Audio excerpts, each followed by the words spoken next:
মনের আশা আকাঙ্ক্ষা যদি আপনার পূরণ না হয়, মনের নেক ইচ্ছা নেক বাসনা যদি পূরণ না হয়, অথবা আধরা হয়ে আছে, প্রিয় দর্শক, বাড়িতে একের পর এক বিপদ এসেই চলেছে। এইভাবে করে প্রচুর টাকা পয়সা আপনার খরচ হয়ে যাচ্ছে। এইভাবে করে আপনার আয়ে উন্নতি নেই, সমৃদ্ধি নেই, বরকত নেই। প্রিয় দর্শক, এই রকম স্থিতি, এই রকম হালত যদি আপনার থাকে, তাহলে এই অসাধারণ ইসমে আজমটি আপনি পাঠ করুন। প্রিয় দর্শক, এই অসাধারণ পাওয়ারফুল ইসমে আজমটি আপনি ৪১ বার পাঠ করবেন। ইনশাআল্লাহ আল্লাহ পাক আপনার হালতকে তিনি সংশোধন করে দেবেন। মনের আশা যত বড়ই হোক, আল্লাহ পাক পূরণ করে দেবেন। যে আশা, যে নেক ইচ্ছা আধরা হয়ে আছে, আল্লাহ সুবহানাহু তাআলা এই ইসমে আজমের বরকতে আল্লাহ পাক পূরণ করে দেবেন। মহান রব্বুল আলামিন তিনি তিনার ফজল এবং কারামে আল্লাহ পাক আপনার এত দ্রুত নেক ইচ্ছাকে পূরণ করে দেবেন, আপনি অবাক হয়ে যাবেন। প্রিয় দর্শক, শুধু তাই নয়, এই ইসমে আজমটি পাঠ করে মহান রব্বুল আলামিনের কাছে আপনি যা চাইবেন, আপনার চাইতে দেরি কিন্তু কবুল হতে দেরি হবে না। বলুন সুবহানাল্লাহ। এমন বর্ণনায় হাদিস শরীফের মধ্যে এসেছে। প্রিয় দর্শক, ইসমে আজমটি খুবই উপকারী, খুবই কার্যকর আমার আপনার জন্য। প্রিয় দর্শক, হাদিস শরীফের মধ্যে এসেছে, বিশ্বনবী মহানবী রাহমাতুল লিল আলামিন এক সাহাবীর কাছে গেলেন এবং সেই সাহাবী আল্লাহ পাকের কাছে দোয়ায় রত ছিলেন। তিনি দোয়া চাইছিলেন, হে আল্লাহ, তুমি আমাকে সবর দাও, তুমি আমাকে ধৈর্য দাও। বিশ্বনবী রাহমাতুল লিল আলামিন এই দোয়া শুনে সেই সাহাবীকে বললেন, হে আমার সাহাবী, এমন দোয়া করো না। এমন দোয়া করার অর্থ হচ্ছে তুমি আল্লাহ রাব্বুল আলামিনের কাছে বিপদ কামনা করছো। কেননা সবর, ধৈর্য তখনই করতে হয় যখন বিপদ আপদ মুসিবত আসে। সুতরাং তোমার জীবনে যখন বিপদ নেই, তোমার হালত ভালো, তুমি সচ্ছলতার মধ্যে আছো, কোনো সমস্যা নেই, এমন পরিস্থিতিতে তুমি সবর আল্লাহ পাকের কাছে কামনা করো না। এমন পরিস্থিতিতে আল্লাহ পাকের কাছে ধৈর্য সবর কামনা করার অর্থ হচ্ছে তুমি বিপদ কামনা করছো। প্রিয় দর্শক, মনে রাখবেন, আল্লাহ সুবহানাহু তাআলা ধৈর্য সবর করতে বলেছেন, কিন্তু আমাদেরকে ভালোভাবে বুঝতে হবে। এই ধৈর্য, এই সবর আমাদেরকে তখনই করতে হবে যখন আমাদের কোনো কাজ মর্জি অনুযায়ী হবে না, আমাদের জন্য অসুবিধাজনক, অর্থাৎ অস্বস্তিকর পরিস্থিতি, বিপদ আপদ, আলা বালা এইগুলো আসার পর ধৈর্য ধারণ করতে হয়। এটা বিশ্বনবী সাল্লাল্লাহু আলাইহি সাল্লামের সুন্নত। শুধু সবর নয়, সবর করার সাথে সাথে আল্লাহ রাব্বুল আলামিনের কাছে দোয়াও করতে হবে।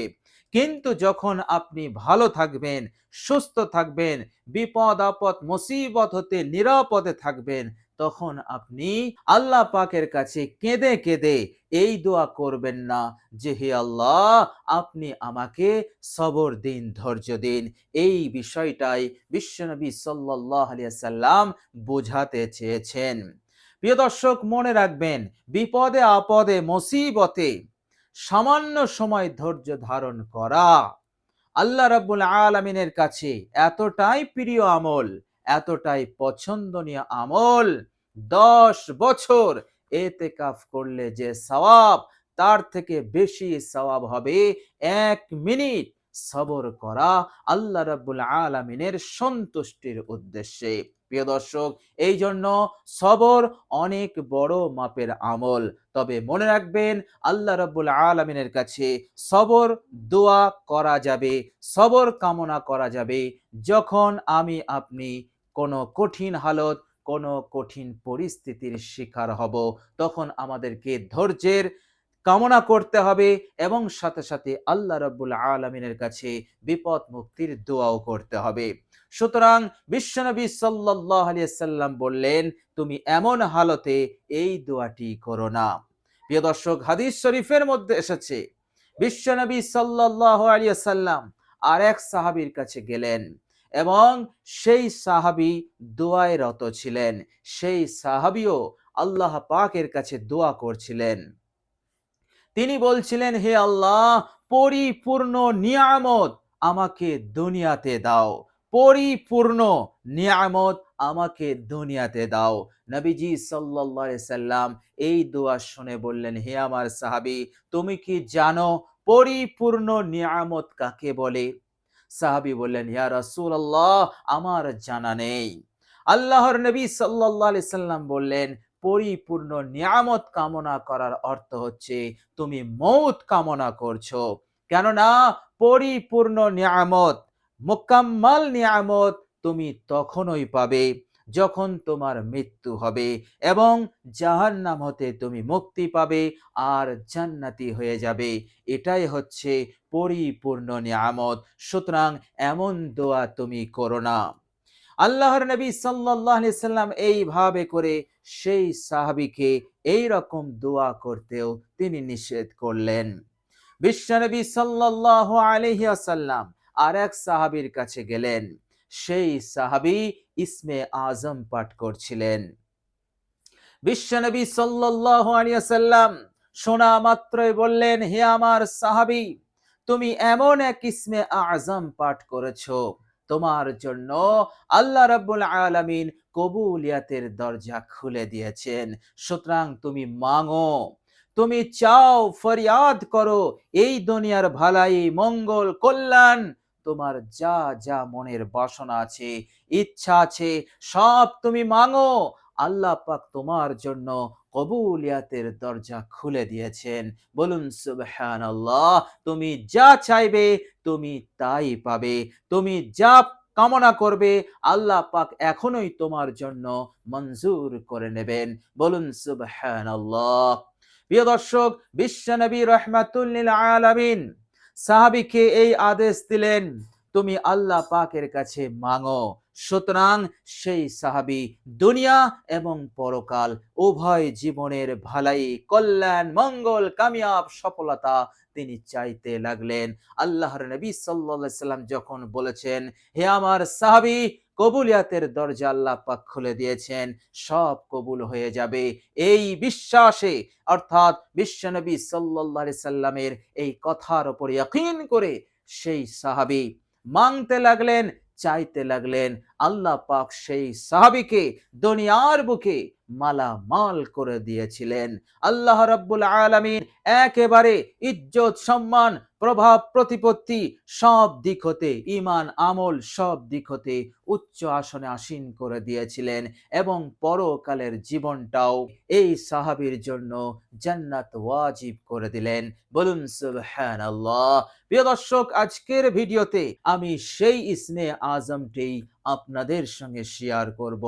আপনি অজু করে পাক পবিত্র অবস্থায় এই ইসমে আজমটি পাঠ করুন মাত্র 41 বার ইনশাআল্লাহ।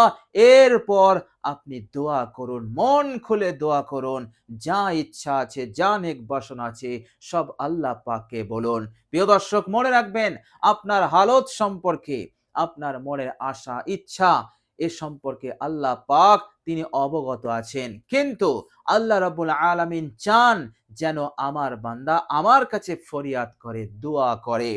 এতে আল্লাহ রাব্বুল আলামিন খুশি হন। আর যারা দোয়া করে না, আল্লাহ পাক তাদের উপরে রাগান্বিত হন।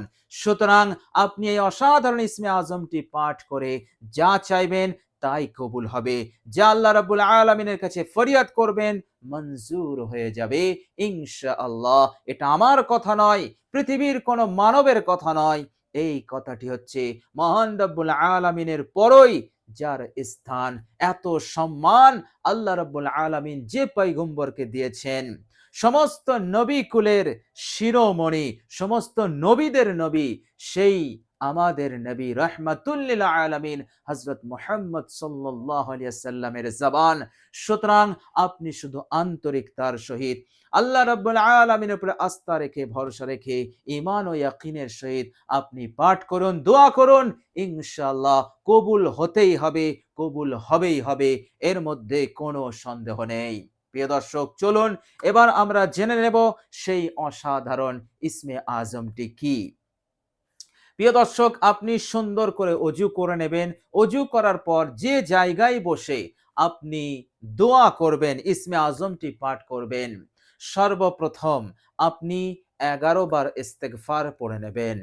আস্তাগফিরুল্লাহ ওয়া আতুবু ইলাইহি, আস্তাগফিরুল্লাহ ওয়া আতুবু ইলাইহি। আর দরুদ ইব্রাহিম একবার আপনি পাঠ করে নেবেন।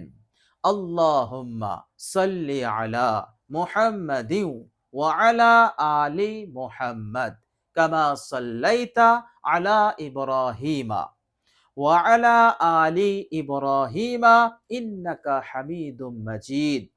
আল্লাহুম্মা বারিক আলা মুহাম্মাদিন ওয়া আলা আলি মুহাম্মাদ কামা বারাকতা আলা ইব্রাহিমা ওয়া আলা আলি ইব্রাহিমা ইন্নাকা হামিদুম মাজিদ। দরুদ ইব্রাহিম হয়ে গেলে এবার আপনি এই ইসমে আজমটি 41 বার পাঠ করবেন। আর সেই ইসমে আজমটি হচ্ছে ইয়া জাল জালালি ওয়াল ইকরাম, ইয়া জাল জালালি ওয়াল ইকরাম। এইভাবে করে আপনি 41 বার পাঠ করুন। 41 বার পাঠ করার পর আপনি আল্লাহ পাকের কাছে দোয়া করবেন। প্রিয় দর্শক, দোয়ার শেষে আপনি শেষবারে আপনি আরেকবার দরুদ শরীফ পড়ে নেবেন, দরুদ ইব্রাহিম। ইনশাআল্লাহ জায়গা থেকে ওঠার আগেই আল্লাহ রাব্বুল আলামিন মঞ্জুর করবেন, কবুল করে নেবেন। যা চেয়েছেন আপনি তা পাবেন, আর কোনো কিছু আধরা হয়ে থাকবে না। সব কাজ, সব আশা আল্লাহ পাক পূরণ করে দেবেন ইনশাআল্লাহ। প্রিয় দর্শক, মনে রাখবেন, যারা আল্লাহ রাব্বুল আলামিনের কাছে আশা রাখে, আল্লাহ পাক তাদেরকে ভালোবাসেন আর তাদের আশাকে তিনি ভঙ্গ করেন না। বলুন সুবহানাল্লাহ। এটা আল্লাহ রাব্বুল আলামিনের শান নয় যে বান্দা বান্দি আল্লাহ পাকের রহমতের আশা করেছে যে আমার আল্লাহ আমার এই আশাটা পূরণ করবেনই, আমার আল্লাহর কাছে আমি এই দোয়াটি করেছি, আল্লাহ পাক আমার দোয়া কবুল করবেনই, এর মধ্যে কোনো সন্দেহ নেই। এই রকম বিশ্বাস, ইয়াকিন নিয়ে আল্লাহ পাকের কাছে যারা আশা করে, আল্লাহ পাক তাদের আশাকে ভঙ্গ করেন না। আর বুখারী শরীফের হাদিস শরীফের মধ্যেও এসেছে, আল্লাহ সুবহানাহু ওয়া তাআলা বলেছেন, বান্দারে, আনা ইনদা জান্নি আবদি, আমি তো তোমার ধারণার সঙ্গে আছি। তুমি যেমন আমার কাছে আশা করবে, যত আশা করবে, যত বেশি আশা করবে, তুমি তত বেশি পাবে। অন্যদের তুলনায় তুমি তত বেশি পাবে। বলুন সুবহানাল্লাহ। আর আমার কাছে আশা করবে না, তুমি কিছুই পাবে না। আমি তোমার কোনো পরোয়া করব না। আর তুমি আমার কাছে আশা করবে, আমি তোমার পরোয়া করব। আমি তোমার উপরে রহম এবং আমার ফজল করম নাজিল করব এবং তোমাকে এমন কিছু দেব তুমি সন্তুষ্ট হয়ে যাবে। বলুন সুবহানাল্লাহ। সুতরাং যারা আল্লাহ পাকের কাছে আশা করে, আল্লাহ পাক তাদেরকে অনেক অনেক ভালোবাসেন। আল্লাহ পাকের কাছে আশা করা ঈমানের লক্ষণ। একজন ঈমানদারের গুণ হচ্ছে সে আল্লাহ পাকের কাছে আশা করবে। আর আল্লাহ পাকের কাছে আশা করে না তারা, যারা হচ্ছে মুনাফিক। আর আল্লাহ পাক মুনাফিকদেরকে পছন্দ করেন না। তো প্রিয় দর্শক, আমরা সকলেই মহান রব্বুল আলামিনের ওপরে আমরা আস্থা ভরসা রাখবো এবং তিনার রহমতের আশা রাখবো। তো প্রিয় দর্শক, আপনি এই অসাধারণ ইসমে আজমটি পাঠ করুন এবং 41 বার পাঠ করে আপনি দোয়া করুন। ইনশাআল্লাহ আপনার দোয়া কবুল হবেই হবে, এর মধ্যে কোনো সন্দেহ নেই। প্রিয় দর্শক, আল্লাহ রাব্বুল আলামিনের কাছে দোয়া করি, আল্লাহ রাব্বুল আলামিন যেন আমাদেরকে কবুল করে নেন। সকলে বলি আমিন সুম্মা আমিন। প্রিয় দর্শক, কমেন্ট বক্সে একবার আমিন লিখে দেবেন। আজ এ পর্যন্তই। সকলে ভালো থাকবেন, সুস্থ থাকবেন। ভিডিওটি ভালো লাগলে একটি লাইক এবং শেয়ার করে দেবেন। প্রিয় দর্শক, শেষে আমার আন্তরিক সালাম নেবেন। আসসালামু আলাইকুম ওয়া রাহমাতুল্লাহি ওয়া বারাকাতুহু।